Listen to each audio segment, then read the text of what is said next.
Chapter 11 धीमे चलें लेकिन पिछड़े नहीं। फ्लोरिडा यूनिवर्सिटी के प्रोफेसर जेरी उल्समैन ने क्लास के पहले ही दिन फिल्म फोटोग्राफी के अपने छात्रों को 2 समूहों में बांट दिया। उन्होंने समझाया कि क्लास में बाईं ओर बैठे प्रत्येक छात्र को मात्रात्मक समूह में माना जाएगा। उनकी ग्रेडिंग सिर्फ काम की मात्रा के आधार पर होगी। क्लास के अंतिम दिन वे प्रत्येक छात्र द्वारा दिए गए फोटो की संख्या को गिनेंगे। करीब 100 फोटो को ए रेटिंग, 90 फोटो को बी, 80 फोटो को सी और इसी तरह से अन्य रेटिंग दी जाएंगी। इस बीच क्लास के दाईं ओर जितने छात्र थे वे गुणवत्ता समूह में माने जाएंगे। काम की उत्कृष्टता के आधार पर उन्हें ग्रेड दी जाएंगी। उन्हें पूरे सेमेस्टर में एक ही फोटो देनी थी, लेकिन वह ऐसी चाहिए थी कि उसे ए रेटिंग मिले। यह फोटो सटीक होनी जरूरी थी। सत्र के अंत में वे चकित रह गए कि सभी अच्छे फोटो मात्रात्मक समूह द्वारा दिए गए थे। सेमेस्टर के दौरान ये छात्र फोटो लेने, विभिन्न संयोजनों और लाइटिंग के साथ प्रयोग करने और डार्करूम में विभिन्न विधियों को परखने में व्यस्त रहे और साथ ही वे गलतियों से सीखते चले गए। सैकड़ों फोटो बनाने की प्रक्रिया में वे इस विधा में महारत हासिल कर चुके थे। इस बीच गुणवत्ता वाला समूह केवल सटीक फोटो के लिए ही बैठे रहा। अंत में उनके पास काम दिखाने के लिए बहुत कम था, बस असत्यापित बातें और एक मामूली फोटो। बदलाव के लिए सबसे अच्छी योजना को ढूंढने में उलझना आसान है, जैसे सबसे तेजी से वजन कम करने का उपाय, मसल्स बनाने का श्रेष्ठ प्रोग्राम, साइड जॉब का सबसे अच्छा उपाय। हम सबसे अच्छे उपाय पर इतना ध्यान केंद्रित किए रहते हैं कि हम कभी भी इस पर काम नहीं कर पाते। वोल्टेयर ने एक बार लिखा था, सर्वश्रेष्ठ अच्छे का शत्रु है। मैं इसे काम में प्रवृत्त होने और क्रियाशील होने के बीच का अंतर कहता हूँ। 2 विचार लगते तो एक समान हैं, लेकिन एक समान होते नहीं हैं। जब आप काम में प्रवृत्त होते हैं तो रणनीति और योजना बनाकर सीख रहे होते हैं। ये सभी अच्छी बातें हैं, लेकिन इससे परिणाम नहीं मिलता है। दूसरी ओर क्रियाशील होना एक प्रकार का व्यवहार है जो परिणाम देता है। यदि मैं किसी आलेख के लिए 20 विचार रखता हूं जिसे मैं लिखना चाहता हूं, तो यह कार्य में प्रवृत्त होना है। यदि मैं वास्तव में बैठकर आलेख लिखता हूं, तो यह क्रियाशील होना है। बेहतर आहार योजना की खोज करना और उसके लिए इसी विषय की पुस्तकें पढ़ना आदि प्रवृत्त होना है। यदि आप सेहतमंद आहार खाने लगते हैं, तो यह क्रिया है। कई बार प्रवृत्त होना या हरकत में आना उपयोगी रहता है, लेकिन इससे कोई परिणाम नहीं उपजेगा। इससे कोई अंतर नहीं पड़ेगा कि आप अपने प्रशिक्षक से कितनी बार बात करते हो कि आपका शरीर ठीक हो सके, लेकिन इससे शरीर को कोई लाभ नहीं होगा। केवल वर्कआउट करने से ही आपको वह मिलेगा जिसे आप प्राप्त करना चाहते हैं। यदि प्रवृत्त होने से कोई परिणाम नहीं निकलता है, तो फिर हम ऐसा क्यों करते हैं? कई बार हम इसे इसलिए करते हैं क्योंकि हम उसे योजनाबद्ध करना चाहते हैं या और सीखना चाहते हैं, लेकिन अक्सर हम यह इसलिए करते हैं क्योंकि इससे हमें लगता है कि हम बिना असफलता व जोखिम लिए कुछ प्रगति कर रहे हैं। हम में से अधिकांश निंदा से बचने में माहिर हैं। सबके समक्ष विफल होना किसी को भी पसंद नहीं है, इसलिए हम ऐसे हालात से बचने की कोशिश करते हैं। यही सबसे बड़ा कारण है कि आप क्रिया करने के पहले हरकत में आ जाते हैं। आप असफलता को टालना चाहते हैं। हरकत में आना और अपने आप को समझाना आसान है कि आप अभी भी प्रगति कर रहे हैं। आप सोचते हैं, मेरी 4 संभावित क्लाइंट से अभी वार्ता हुई है। यह अच्छा है, हम सही दिशा में बढ़ रहे हैं। मैंने अपने द्वारा लिखी जाने वाली पुस्तक के लिए कुछ विचारों पर चिंतन किया है। यह सब व्यवस्थित हो रहा है। प्रवृत्त होने या हरकत में आने पर आपको लगने लगता है कि आपकी चीजें हो रही हैं, लेकिन वास्तव में आप कुछ कर लेने की तैयारी कर रहे होते हैं। यदि तैयारी में टालमटोल होने लगे तो आपको कुछ बदलने की आवश्यकता रहती है। आप सिर्फ योजना बनाना नहीं चाहते हैं, आप अभ्यास करना चाहते हैं। आप किसी एक आदत में महारत हासिल करना चाहते हैं। इसकी चाबी बार बार दोहराव करने में है, सटीक होने में नहीं। आपको नई आदत की हर विशेषता पर गौर करने की आवश्यकता नहीं है। आपको मात्र अभ्यास करना है। यह तीसरे नियम की फलश्रुति है। आपको बस इसे बार बार करते रहना है। नई आदत बनने में कितना समय लगता है? आदत बनना एक प्रक्रिया है जिसमें बार बार दोहराव से कोई व्यवहार धीरे धीरे स्वचालित हो जाता है। किसी क्रिया को जितना दोहराते जाएंगे, मस्तिष्क की संरचना बदलकर उक्त क्रिया के प्रति अधिक प्रभावी हो जाती है। न्यूरोसाइंटिस्ट इसे लॉन्ग टर्म पोटेंशिएशन कहते हैं, जो क्रिया के ताज़ा पैटर्न के आधार पर मस्तिष्क में मौजूद न्यूरॉन्स के बीच के संबंधों को व्यक्त करता है। हर दोहराव के साथ कोशिका से कोशिका तक सिग्नलिंग सुधरती जाती है और न्यूरल संबंध मजबूत हो जाते हैं। इसे सबसे पहले न्यूरोसाइकोलॉजिस्ट डोनाल्ड हेब ने 1949 में बताया था, इसलिए इसे हेब्स लॉ कहा जाता है। न्यूरॉन जो एक साथ काम करते हैं, एक साथ जुड़े रहते हैं। बार बार कोई आदत दोहराने से मस्तिष्क में स्पष्ट बदलाव होते हैं। संगीतकारों में सेरिबेलम उन लोगों से बड़ा होता है जो संगीतकार नहीं होते हैं। सेरिबेलम शरीर की हलचल के लिए जरूरी होता है, जैसे गिटार के तार चलाना या वॉयलिन बजाना आदि। गणितज्ञों की इंफीरियर पैराइटल लोब्यूल में ग्रे मैटर बढ़ा हुआ होता है, जो गणना और जोड़ घटाव में निर्णायक भूमिका निभाता है। इसकी आकृति का संबंध उस क्षेत्र में बिताए समय से होता है। जितने पुराने गणितज्ञ आप होते जाएंगे, जितना अनुभव आता जाएगा, यह उतना ही ग्रे मैटर बढ़ता जाएगा। जब वैज्ञानिकों ने लंदन में टैक्सी ड्राइवरों के दिमाग का विश्लेषण किया तो उन्होंने पाया कि हिप्पोकैम्पस स्थानिक स्मृति में शामिल मस्तिष्क का एक क्षेत्र गैर टैक्सी ड्राइवरों की तुलना में टैक्सी ड्राइवरों में काफ़ी बड़ा था। इससे भी अधिक आकर्षक बात यह थी कि हिप्पोकैम्पस के आकार में तब कमी आई जब कोई ड्राइवर सेवानिवृत्त हो गया। नियमित वजन प्रशिक्षण के प्रति प्रतिक्रिया करने वाले शरीर की मांसपेशियों की तरह मस्तिष्क के विशेष क्षेत्र उस तरह ढल जाते हैं जैसा उनका उपयोग किया जाता है, और जब उन्हें छोड़ दिया जाता है तो उनका क्षय हो जाता है। निस्संदेह आदतों को स्थापित करने में पुनरावृत्ति के महत्व को तब मान्यता दी जा चुकी थी जब तक कि न्यूरोसाइंटिस्ट्स ने इस ओर झांकना तक शुरू नहीं किया। 1860 में अंग्रेजी दार्शनिक जॉर्ज एच लेविस ने कहा था, एक नई भाषा सीखने में, एक वाद्ययंत्र बजाने में या अनभ्यस्त शारीरिक गतिविधि को करने में बड़ी कठिनाई महसूस होती है, क्योंकि जिन चैनलों के माध्यम से प्रत्येक इंद्रियबोध को गुजरना पड़ता है वे स्थापित नहीं हुए होते, लेकिन जल्दी से किसी भी पुनरावृत्ति से एक मार्ग खुल जाता है तो यह कठिनाई अदृश्य हो जाती है। क्रियाएं इतनी स्वचालित हो जाती हैं कि उनका प्रदर्शन किया जा सकता है जबकि मन अन्यथा लगा होता है। सामान्य ज्ञान और वैज्ञानिक साक्ष्य दोनों सहमत हैं कि पुनरावृत्ति परिवर्तन का एक रूप है। हर बार जब आप एक ही क्रिया करते रहते हैं तो आप एक विशेष न्यूरल सर्किट को उस आदत के साथ जोड़कर सक्रिय कर रहे होते हैं। इसका मतलब है कि अपने दोहराव को करना एक अहम कदम है जो आपकी नई आदत का द्वार खोल रहा है। इसी कारण से जिन विद्यार्थियों ने कई फोटो लिए थे उनके कौशल में सुधार आता चला गया, जबकि जिन लोगों ने सटीक फोटो का चिंतन ही किया उनको कोई लाभ नहीं हुआ। एक ग्रुप सक्रिय अभ्यास में और दूसरा सीखने की निष्क्रिय प्रक्रिया में लगा था। एक क्रिया में था और एक हरकत में।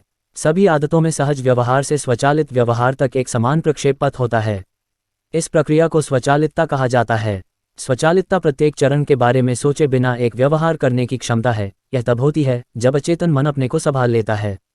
एक आम प्रश्न मैं सदैव सुनता हूँ, नई आदत बनाने में कितना लंबा समय लगता है? लेकिन लोगों को वास्तव में यह पूछना चाहिए कि नई आदत बनाने में कितने दोहराव लगते हैं। प्रश्न यही है कि एक आदत को स्वचालित बनाने के लिए कितनी पुनरावृत्ति आवश्यक है, इस तरह से कितनी बार करना होगा ताकि यह स्वचालित आदत हो जाए। आदत बनाने के संबंध में समय बीतने को लेकर कुछ भी जादुई नहीं है। इससे कोई फर्क नहीं पड़ता कि 21 दिन, 30 दिन या 300 दिन हो गए हैं। मायने वह दर रखती है जिस पर आप व्यवहार करते हैं। आप कुछ 30 दिनों में 2 बार या 200 बार कर सकते थे। आवृत्ति से ही असली फर्क पड़ता है। आपकी वर्तमान आदतों को यदि हजारों नहीं तो सैकड़ों पुनरावृत्तियों से आप में समाविष्ट किया गया है। नई आदतों में समान स्तर की आवृत्ति की आवश्यकता होती है। आपको तब तक पर्याप्त सफल प्रयासों को एक साथ करने की आवश्यकता है जब तक कि व्यवहार आपके दिमाग में दृढ़ता से अंतर्निहित न हो जाए और आप आदत रेखा को पार न कर लें। व्यवहार में यह वास्तव में मायने नहीं रखता है कि किसी आदत को स्वचालित होने में कितना समय लगता है। मायने यह रखता है कि प्रगति करने के लिए जिन कार्यों को करने की आवश्यकता है आप उन्हें करते हैं। कोई कार्य पूरी तरह से स्वचालित है या नहीं यह कम महत्व का होता है। आदत को बनाने के लिए उसका अभ्यास करना होता है। अभ्यास को होते रहने देने का सबसे प्रभावी उपाय व्यवहार में बदलाव का तीसरा नियम इसे आसान बनाने का पालन करना ही है। बाद के अध्याय में बताया जाएगा कि इसे सटीक ढंग से करना कैसे है। अध्याय का सार व्यवहार में बदलाव का तीसरा नियम है, इसे आसान बनाएं। सीखने का सबसे प्रभावी उपाय योजना बनाना नहीं बल्कि अभ्यास करना है। काम की क्रिया पर ध्यान दें, न कि सिर्फ हरकत पर। आदत निर्माण वह प्रक्रिया है जिसमें व्यवहार अभ्यास के कारण धीरे धीरे ज़्यादा स्वचालित होने लगता है। जितने समय आप आदत को कर रहे हैं वह हम नहीं है, कितनी बार कर रहे हैं यह महत्व रखता है। चैप्टर 12 कम से कम प्रयास का नियम। पुरस्कार जीतने वाली अपनी पुस्तक गन्स, जर्म्स एंड स्टील में मानव विज्ञानी एवं जीव विज्ञानी नेई डावपेड ने एक सामान्य तथ्य की ओर ध्यान केंद्रित कराया है। महाद्वीपों की आकृतियां अलग अलग होती हैं। एक बार देखने में यह कथन बहुत ही सपाट और कम महत्व का लगता है, लेकिन इसका मानव के व्यवहार पर गहरा असर पड़ता है। अमेरिका की प्राथमिक धुरी उत्तर से दक्षिण तक चलती है, यानी उत्तर और दक्षिण अमेरिका का भूभाग विस्तृत और मोटा होने के बजाय लंबा और पतला होता है। यही बात आमतौर पर अफ्रीका के लिए भी सच है। इस बीच यूरोप, एशिया और मध्य पूर्व को बनाने वाला भूभाग इसके विपरीत है। भूभाग का यह बड़ा हिस्सा आकार में अधिक ईस्ट वेस्ट हो जाता है। डायमंड के अनुसार आकार में इस अंतर ने सदियों से कृषि के प्रसार में महत्वपूर्ण भूमिका निभाई है। जब कृषि दुनिया भर में फैलने लगी तो किसानों को उत्तर दक्षिण की तुलना में पूर्व पश्चिम मार्गों से विस्तार करने में आसानी हुई। इसका कारण यह है कि एक ही अक्षांश के साथ स्थितियां जलवायु, सूर्य के प्रकाश और वर्षा की मात्रा और मौसम के परिवर्तन में समान होती हैं। इन कारकों ने यूरोप और एशिया में किसानों को कुछ फसलों को घरेलू बनाने और फ्रांस से चीन तक के भूभाग पर उन्हें उगाने की गुंजाइश दी। तुलनात्मक रूप से उत्तर से दक्षिण की ओर यात्रा करते समय जलवायु में बहुत भिन्नता होती है। जरा सोचिए, कनाडा के मुकाबले फ्लोरिडा में मौसम कितना अलग है। आप दुनिया के सबसे प्रतिभाशाली किसान हो सकते हैं, लेकिन इससे आपको कनाडा की सर्दियों में फ्लोरिडा के संतरे उगाने में मदद नहीं मिलेगी। बर्फ मिट्टी का कमजोर विकल्प है। उत्तर दक्षिण मार्गों पर फसलों के विस्तार के लिए जब भी जलवायु में बदलाव हो, तब किसानों को नए पौधों को खोजना और उन्हें घरेलू बनाना होगा। इसके परिणामस्वरूप यूरोप और एशिया में अमेरिका की तुलना में कृषि 2 से 3 गुना तेजी से फैल गई। सदियों के दौरान इस छोटे से अंतर का बहुत बड़ा प्रभाव पड़ा। खाद्य उत्पादन में वृद्धि से अधिक तेजी से जनसंख्या वृद्धि हुई।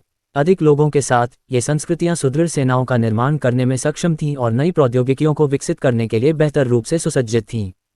परिवर्तन छोटे रूप में शुरू हुए, एक फसल जो थोड़ी दूर तक फैल गई, एक आबादी जो थोड़ी तेजी से बढ़ गई, लेकिन समय के साथ ये पर्याप्त अंतर में तब्दील हो गए। वैश्विक स्तर पर कृषि का प्रसार व्यवहार में बदलाव के तीसरे नियम का उदाहरण है।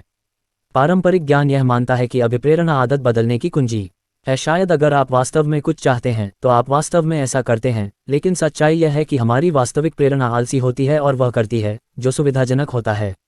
उत्पादकता का नवीनतम बेस्ट सेलर लेखक आपको क्या बताएगा? इसके बावजूद यह एक स्मार्ट रणनीति है, कोई मूर्खता नहीं। ऊर्जा अनमोल होती है और मस्तिष्क इस तरह बना होता है कि जब भी संभव हो इसे संरक्षित कर ले। लॉ ऑफ लीस्ट एफर्ट का पालन करना मानव का स्वभाव है, जिसमें कहा गया है कि 2 समान विकल्पों के बीच निर्णय लेते समय लोग स्वाभाविक रूप से उस विकल्प की ओर बढ़ते हैं जिसमें कम से कम काम की आवश्यकता होती है। उदाहरण के तौर पर अलग जलवायु वाले उत्तर की बजाय पूर्व की ओर बढ़ना, जहां आप वे ही फसल उगा सकते हैं, कोई अन्य नहीं। सभी संभावित क्रियाओं में से जो साकार होती है वह वही होती है जो कम से कम प्रयास में सबसे अधिक मूल्य देती है। हम जो आसान है उसे करने के लिए प्रेरित होते हैं। हर क्रिया में ऊर्जा की एक निश्चित मात्रा की आवश्यकता होती है। जितनी अधिक ऊर्जा की आवश्यकता होती है उतनी ही क्रिया कम होती है। यदि आपका लक्ष्य प्रतिदिन 100 पुशअप करने का है तो यह बहुत अधिक ऊर्जा है।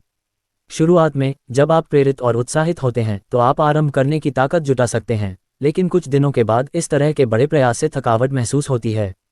इस बीच प्रतिदिन एक पुशअप करने की आदत से जुड़े रहने के लिए लगभग कोई ऊर्जा की आवश्यकता नहीं होती है, और एक आदत को जितनी कम ऊर्जा की आवश्यकता होती है उतनी ही इसके होने की संभावना अधिक होती है।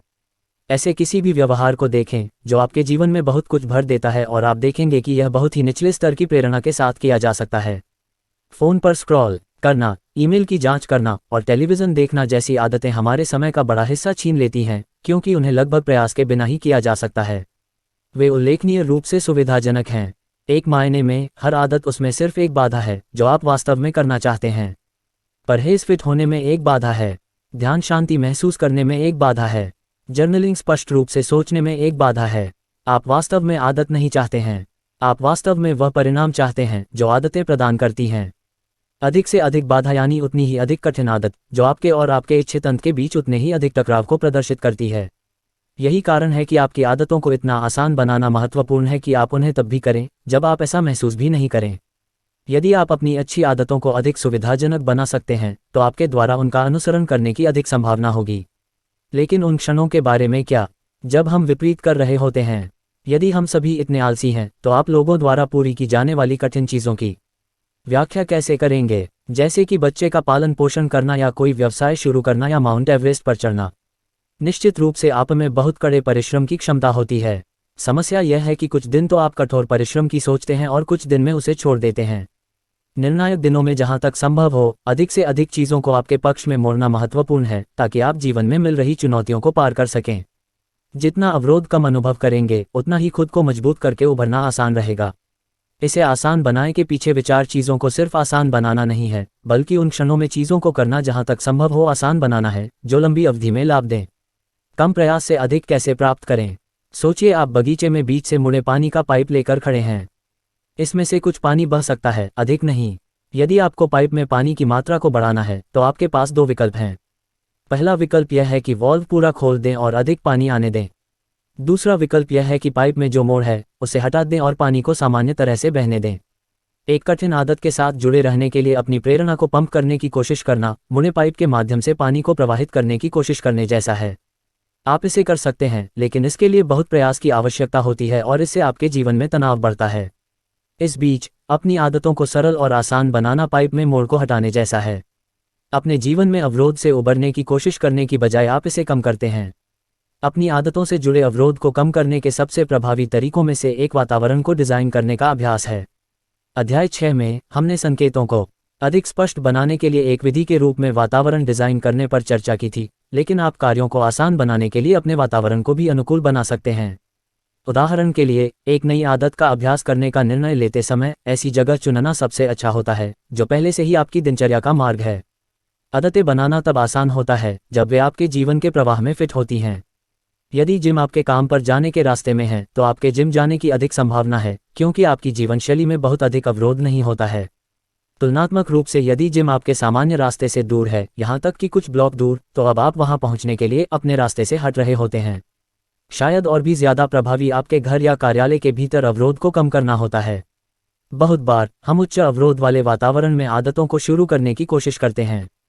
हम दोस्तों के साथ डिनर के लिए बाहर जाते समय एक सख्त आहार का पालन करने की कोशिश करते हैं। हम एक अराजक घर में किताब लिखने की कोशिश करते हैं। हम ध्यान भंग करने से भरी सामग्री वाले स्मार्टफोन का उपयोग करते समय ध्यान केंद्रित करने की कोशिश करते हैं। यह इस तरह से नहीं होगा। हम अवरोध के बिंदुओं को हटा सकते हैं जो हमें जकड़े रहते हैं। यह ठीक वैसा ही है जैसा कि 1970 में जापान में इलेक्ट्रॉनिक्स निर्माताओं ने करना शुरू किया था। न्यूयॉर्कर में बेटर ऑल द टाइम शीर्षक से छपे आलेख में जेम्स सुरोविकी लिखते हैं, जापानी कंपनियों ने लीन प्रोडक्शन पर जोर दिया। उन्होंने लगातार उत्पादन की समस्त प्रक्रिया से हर तरह के नुकसान को खत्म किया। इसके लिए काम के स्थान को फिर डिज़ाइन किया गया ताकि कर्मचारी मुड़ मुड़कर औजारों तक पहुंचने में भी अपना समय नष्ट न कर सके।